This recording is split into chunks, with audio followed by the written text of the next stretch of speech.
I am occasionally asked by primary school teachers what kind of percussion instruments they may purchase for the youngsters.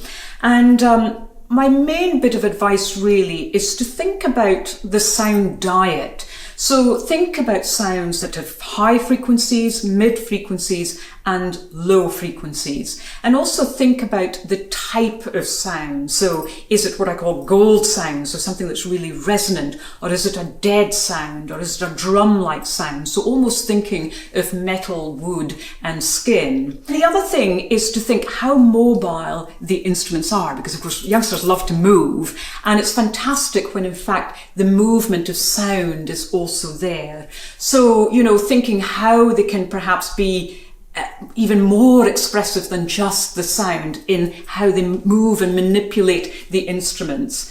And also it's a way whereby, we're asking the youngsters to feed the sound through their whole body rather than through the ear only. And that's why mobile instruments are so important, because you almost are the sound, you're in the middle of that sound. So for example, and this is just an example, here I have little finger cymbals, and you can get really light ones for the kids to hold. And this is a high, very beautiful gold-like sound.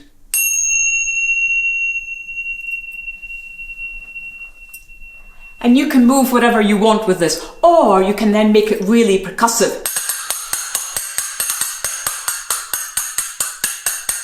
Almost like a Chinese cymbal type of thing. Or you can be sort of experimental.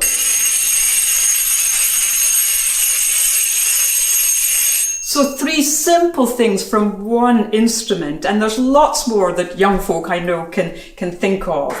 So something in the mid-range, this is a spring drum. And again, you can be so fluent with this.